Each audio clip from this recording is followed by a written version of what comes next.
էր, այստեղ է նաև Հայաստանի Հանրապետական կուսակցության փոխնախագահ Արմեն Աշոտյանը։ Պարոն Աշոտյան, հրատապ ուղիղ եթերում անդրադարձել եք արդեն, գնահատականներ եք հնչեցրել եւ նշել, որ սա քաղաքական հետապնդում է։ Այս պահին հարցաքննություններն ավարտվել են եւ կալանավորման միջնորդություններ կան, մինչեւ ուր են հասնելու իշխանությունները։ Ակնհայտ է, որ այն ինչ որ կատարվում է մեր երկրում, որովե աղերս չունի ժողովրդավարությանը, վաղուց է, ամեն անգամ արտանում ենք եւ հասկանում ենք, որ Նիկոլ Փաշինյանի ավտորիտարիզմը իր համար նոր թիրախներ է ընտրում։ Այս անգամ տղաներն էին Վազգենն ու Նարեկը։ Երեք գիշեր իրենց հրաժեշտ եմ տվել իրենց գրասենյակում վերջի հյուրների եւ կեսկատակ դա ենք խոսում, որ վերջապես այսպես ասած հյուրընկալվեցի, ու սա վերջինը չի լինի, ու առավոտյան արթնացանք այս ահազանգով, քաղաքական հետապնդում ակնհայտ է։ Բոլոր այն երկերեսանի կեղծ բարեպաշտ մարդիկ, ովքեր կմտածեն, որ հայոյանքի հետ կապված, այսպես ասած, հետապնդում է հարուցված, թող այդ իրենց բարոյական գիտական ճառերը կոլոլեն եւ համապատասխան ուղղությամբ օգտագործեն, մասնավորապես իշխանական ճամբարից անընդմեջ հնչող հայոյախառը խոսույթի նկատմամբ, առնանդամը վեհապարին ցույց տալու ցանկություն ունեցող Նիկոլ Փաշինյանի նկատմամբ եւ բազմաթիվ այլ իրական եւ ֆեյք ԿՊ-յան մերձ շրջանակներին, որոնք իրոք հայոյանքը բերել են Հայաստանի քաղաքական առօրյայի մաս են դարձել։ Ակնհայտ է, որ այս միջադեպ այլ դրվագը սադրել է կներեք արտահայտության այս համար մարդը, ում մորած ինքնասիրությունը եւ չեղած բարի համբավը, այսպես ասած, խոսված են համարվում, ֆանտոմային ցավեր է եղել։ Ակնհայտ է, որ սիրենք այս լրատվական ոճը, չսիրենք, հավանենք, չհավանենք, հյուրընկալվենք թե ոչ, Նարեկը եւ Վազգենը Հայաստանի ընդդիմադիր քաղաքական, քարոզչական լրատվական դաշտի ընդգծված դերակատարներ էին։ Եվ այն փաստը, որ դա տեղի ունենում Սերժ Սարգսյանի ռեզոնանսային մեգա հարցազրույցից հետո, միայն ընդգծում է դրա քաղաքական բաղադրիչը։ Պարոն Աշոտյան, հենց դա է խնդիրը, գիտենք, որ ինչ հիմքով է այս գործընթացի գնում, Ալեն Սիմոնյանը ներկայացրել իրեն հայհոյելու հիմքով, հիմա բայց այստեղ զուգահեռները ոնց է ստացվում, որ գիտենք նույն Ալեն Սիմոնյանն իշխանավոր քաղաքացու դրատիկես Նիկոլ Փաշինյան կարելի ասել եկեղեցին Չուլան հոգևորականներին գործակալներ, մանկապինցն է, այս դեպքում իրավապահները այդպես արագ չունարձականքում հետևից չեն գնում, բայց ակնհայտ է, չէ՞, որտեղ իրավապահ կոչված համակարգը Նիկոլ Փաշինյանի կամակատարն է, իրենք խաղի կանոն են փորձում երկրում թելադրել, որի նպատակը իրականում այո վախի մտնոլորտ սերմանելն է։ Նիկոլ Փաշինյանը եւ իր քաղաքական ոհմակը քաղաքագիտական առումով սադոմազոխիստներ են։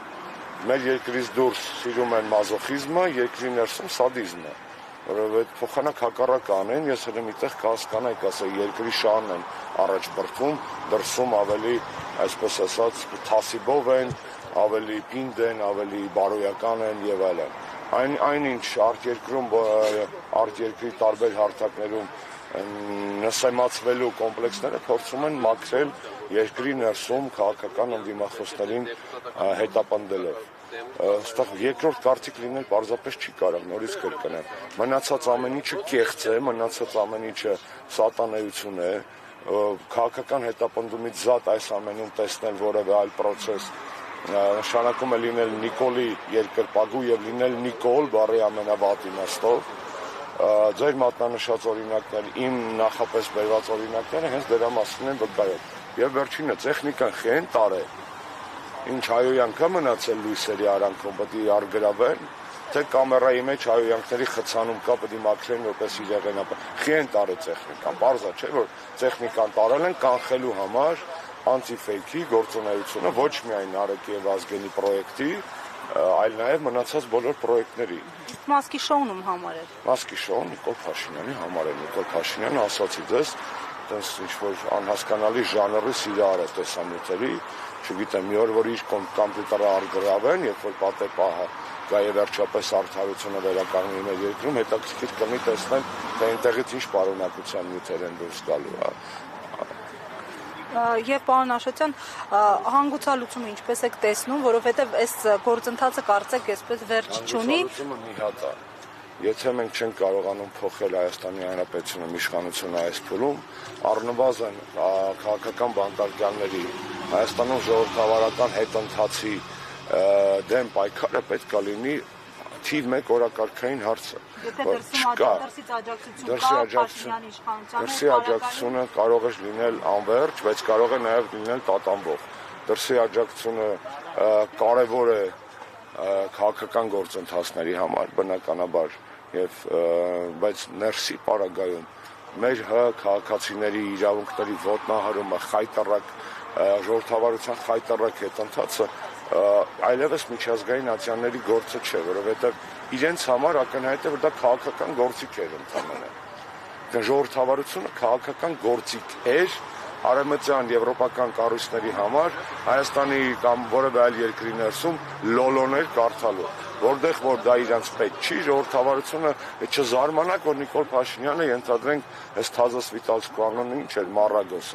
Մարագոսին գնա խոսքի ասի, որ պարզել է, որ Նարեկ Սամսոնյանը կամ Վազգեն Սաղաթելյանը բան են Լենինի դամբարանից մի կտոր էին պոկել եւ բանի ռուս հեղափոխության կամ ռուսական կայսրության գաղտնի երկրպագողների սեկտաներից էին քաղաքական մալականներ էին ենթադրենք եւ այլն ակնհայտ է չէ որ ամեն ինչ կանում է երկրի ներսում դրսում ծախելու է որպես կանխեցի Կրեմլի զագովը զավեշտը եւ խնդալու այտենց պարզապես խնդալու տեստ է մի հատ Կրեմլի ագենտ էլի նույն Կրեմլի ունի հենց Նիկոլ Փաշինյանը եւ դա բացահայտ քաղաքական եւ քաղաքագիտական աղաղակող այսպես ասած երևույթ է որը բացատրության եւ հետաքննության կարիք ունի այն ինչ որ հիմա անում են այստեղ իրանք տղաները հետաքննության կարիք ունի այն ինչ որ հիմա անում են այստեղ իրանք տղաները ներսում մյուս տղաները բանտերում աղջիկ կան նստած դա երկրի վրա խարան պարզապես իրավապաշտպան կառույցները պարոն Աշոտյան իրավապաշտպան կառույցները մեր օրոք այսպես ասած գործած իրավապաշտպան գործիքներ էին այսինքն գործիքներ էին քաղաքականության վրա ազդելու որոնք քողարկվել են իրավապաշտպանության դիմակի տակ այսօր միանշանակ աշխարհ քաղաքական շահերի հետապնդման համար գործիքներ ես փառք եմ տալիս ու պատիվ բոլոր այն եզակի իրավապաշտպաններին որոնք իրավապաշտպան էին եւ մեր իշխանության օրոք եւ հիմա ձեռքիս վրա կարող եմ թվարկել մի քանի հոգի են ու իդեպ որպես կանոն կանայք Պարոն Աշոտյան այսօր տղա չկա ի պատասխան Ալեն Սիմոնյանի տղաները հնչեցրել են իրենց պատասխանը եւ որակումներն այն են որ սա վիրավորանք է որը ապաքրեականացված է Դուք մի քիչ ուշ միացաք ես հենց այդ դերակներ շեշտում չէ խնդիր չկասեմ Ձեր կարծիքով այս դեպքում եթե իրավական ինչ պետք է անեին իրավապահները երբ նման փողոք ստանային իսկապես եթե ճնշումներ ինչպես նշվում է որ ճնշումներ են գործադրվում իրավապահների կողմից եթե գործերին անկապ ինչ պետք է անեին այս դեպքում փողոք ստանային Ես իրավաբան չեմ բայց կա օրենքի տարական իմացություն եւ քաղաքական ու հասարակական տրամաբանություն այս ամեն ինչում առնվազն պետք է լիներ այսպես ասած Եթե բողոքը ստացել են, պետք է գործ հարուցեին, ծանուցեին, համապատասխան կարգով, հրավիրեին հարցաքննության, սովորական գործընթաց։ Այսինքն դուք շեշտեցիք շատ կարևոր հանգամանք։ Այդ մարդանը չեմ ուզում, այդ մարդուն էլ կներեք այդ մարդ բառը օգտագործելու համար։ Այո, սա սադրանք էր։ Եթե առաջ սադրելու համար օգտագործվում էին տարբեր մանր ավելի կալիբրի համակիրներ, հիմա սադրանքի, այսպես ասած, մաղձ ասել այն աստիճանի, որ սադրում է երկրի բարձրաստիճան պաշտոնյաներից մեկը։ Իրանք արդեն միևնույն, այսպես ասած, բանի մեջ են, ճակատագրով, այսօր ճակատագրով են շահկապված, վաղը վստահ են կանդալներով են միասին շահկապված լինելու իշխանափոխությունից հետո։ Այդ մարդը երևի անձնական հավատարմություն ունի տալու ուզում նորից մնա բարձրաստիճան պաշտոնյա, չգիտեմ, երևի այն խայտառակ գործը, որ իր բարեկամուհուն նստացրել են, հետքա թողել իր վրա եւ այլ, չգիտեմ, անշնորհակալ գործ է, իրանով պետք է զբաղվենք կամ հոգեբուժները կամ իրավապահ մարմինները մի գեղեցիկ օր դա ին վերլուծության քաղաքականությունից եւ մարդկային բարոյականությունից անդին է գտնվում այդ ներկայացուցանից համար մարդը եւ իր գործունեությունը։ Պարոն Աշոտյան, ներողություն դուք նշում եք, հա, շատ հատումներից նման հետաքրքրություն, որ այսինքն իշխանապետությունից հետո իրենք բանտում են հայտվել կալանավորվելու, բայց մենք մինչ օրս տեսնում ենք, որ իրենց հեսպասվերթով, որ վտանգ են զգում, ում անձից կամ կառույցից, որ վտանգ են զգում։ Այդ զարմանում, Հայաստանում բռնատիրություն է, զարգանում։ Այո, Հայաստանում բռնատիրություն է, մի զարմացեք։ Բռնատիրությունը ո՞նց է լինում, բարեկարգիչը։ Բռնատիրությունը ո՞նց է լինում։ Օզով, կոչով չէ, 21-րդ դարի բռնատիրությունը։ Այսպես ասած, սպին դիկտատորային մանիպուլյացիոն, վարչական ռեսուրսները չարաշահող իրավապահ համակարգը կամակատարի վերածած Էրդողանն է իրակում Հայաստանում է։ Նիկոլի եւ Էրդողանի ձեռագիրը ներքաղաքական ոչինչով չի տարբերվում։ Ոչինչով, տեսեք, երեք հայտնի դարձավ 3 թե 3 չառաջ օրը Ստամբուլի ընդդիմադիր քաղաքապետին 2800 տարի բան է ներկայացնում։ Այս նույն շարքից է։ Ինքը նույն շարքից է։ Պարոն Աշոտյան, նայեք, այս օրերին ակտիվ իշխանության տարբեր ներկայացուցիչներ, բարձրաստիճան պաշտոնյաներ հանդիպում են Հայաստանում դիվանագիտական ներկայացուցիչների հետ։ Աղքներ հանդիպել, արդարադատության ինչ-որ նախարարներ հանդիպել, առաջին հանդիպումը կարծեք հենց Փաշինյանի հետ էր եղել։ Ըստ ձեզ ինչ է քննարկվում այս ընթացքում։ Տարածաշրջանային հարցեր, ներքաղաքական հարցեր, մոտավորապես պատկերացում ունեք ինչով է առաջացել անհրաժեշտությունը։ Ես կարծում եմ Նիկոլ Փաշինյանի գեոպոլիտիկ հովանավորների մոտ կա անհանգստություն Նիկոլի ներքաղաքական ճակատագրի հետ կապված։ Ակնհայտ է եւ իրենք շատ լավ գիտեն, որ Նիկոլ Փաշինյանը չունի հայ հասարակության աջակցությունը եւ հավանությունը, գիտեն, որ վարկանիշը թույլ չի տալիս հավակնելու արդար ազատ թափանցիկ գործընթացներով վերընտրվելու։ Գիտեն, որ Նիկոլ Փաշինյանը իր բոլոր տված խոստումները, որ իրականացրել է իրես հայտարարակ արտաքին քաղաքականության շրջանակներում, կարող է եւ չհասցնելի կատարածել նույն համաժողովրդական ընդվզման, իմպիչմենտի կամ թե ընտրություններին հասնի ընտրությունների ձևով։ Նա իսկ տեղից շարժվելը ո՞նց է լինում, եթե գործընթացից չվախենային Դավիթ Համբարձումյանի նման խայտարակ ձևի չի պետք է կալանավորեին, ինչի համար է, ուրեմն Դավիթի քեյսը տարբերվում է մյուս բանտարկյալների, մասնավորապես ընդդիմադիր համայնքապետերի քեյսից, այսինքն նույն Գյումրու քաղաքապետի դեպքից, եթե այնտեղ նախադատական կալանք է, այստեղ արդեն այսպես ասած դատական վճիռ, որի գոյությունը ինքնին Նիկոլ Փաշինյանի վախերի արտահայտումն է։ Դուք ինչ եք կարծում, եվրոպական դեսպանները ինչով են մտահոգված, ժողովրդավարության հետընթացով, բացարձակ իրանց վեճը չի։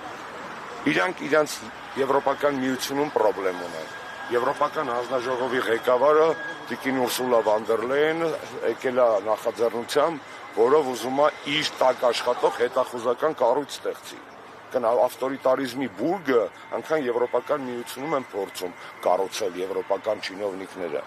Ես օրինակ եմ բերում, այսինքն երբեք Եվրոպական միությունում այդքան ավտորիտար կառավարում չի եղել, այդքան մեխանիզմների աղավաղում չի եղել փոխզսպումների, այդքան ներքին քաղաքական ճնշումներ չեն եղել հակառակորդների վրա, ոնց որ այսօր է։ Իրանք իրանց մոտ անում են նույնը։ Պարզապես Նիկոլը այստեղ մենք կատարյալ ժողովրդավարություն երբեք չենք եղել, մեր աչքին ավելի շատ է զռում, ինչ որ այստեղ կատարվում է։ Եվ սա տղաներին լռեցնելու փորձ է, եւ տղաներին լռեցնելով ձեզ բոլորիդ վախեցնելու փորձ է։ Պարոն Աշոտյան, քանի որ դուք լավ ծանոթ եք, այսպես բանակցային գործընթացին, Նիկոլ Փաշինյանը խոստացել է, որ թղթերը հրապարակելու նամակ եւ բանակցային գործընթաց տղաների ուղիղ եթերում մանրամասն խնդրում եմ նոր քրեական գործերի հիմնադրամն այս հրապարակած իր հրապարակած թղթերը իր դեմ քրեական գործ են դառնալու միանշանակ։ Պետական դավաճանության հոդվածով իշխանափոխությունից հետո ամբողջ այդ բանակցային փաթեթը Պետոյին 20 թվականի սեպտեմբերի 20 քանիսին տված ու այդպես էլ չհեռարձակած հարցազրույցը, դրանք բոլորը քրեական գործի կարևոր իրեղեն ապացույցներ են լինելու։ Կասկած չունեմ դրանով։ իրենք այո Սերժ Սարգսյանի հարցազրույցից վարված էին, մուրը հանել են այս պարագայում նաև այդ հարցազրույցը կազմակերպված վարած մի քիչ էլ ամբռնազբոսիկ ոճով վարող տղաներից։ Նորից կրկնեմ, այս թեման Քֆուրի մասին չի։ Եթե Քֆուրի մասին է, ԿՊ-ի կեսը պետք է նստեր, ԿՊ-ի ֆեյք քշողների կեսը պետք է դատվեր արդեն։ Որովհետև Քֆուրը իրենք են բերել մշակույթ, իրենք են ազգային ժողովի ամբիոնից ընտրաշավներում չկներեք բառիս համար շինելու եւ մնացած տեսակի շատ միանշանակ գործողություններ ենթադրող բաների կողմնակիցները, կարողները, մնացած ամեն ինչը թատրոնը, զավեշտալի թատրոն, ամոթ բոլոր են մարդկանց, ովքեր այս ամեն ինչի մեջ են, եւ ես վստահ եմ, որ ոչ միայն տղաները չեն կոտրվելու, այլ նաեւ անդիմադիր դաշտի ազատ մտածող մարդկանց են հոց բանակը, որ ձևավորվել է մեր երկրում անկախ քաղաքական Հայաստանից, նույնպես չի կոտրվելու։ Ինչքան Նիկոլ Փաշինյանը ճնշում է, փորձում է բաները գայթեքը ձգել, այսպես ասած, այնքան շուտ է այս կաթսան պայթելու։ Ես ձեզ վստահեցնում եմ։ Ու ցավոք սրտի պայթյունը կարա լինի շատ վտանգավոր, եւ ես ոչ թե պայթյունի, այլ սահմանադրական մեխանիզմների կիրառմամբ Նիկոլ Փաշինյանի հեռացման կողմնակից եմ։ Տվյալ պարագայում այդ մեխանիզմները շատ չեն եւ կարծում եմ այլ առիթով դրանց մասին կխոսենք։ Ազատություն բոլոր քաղբանտակյաններին։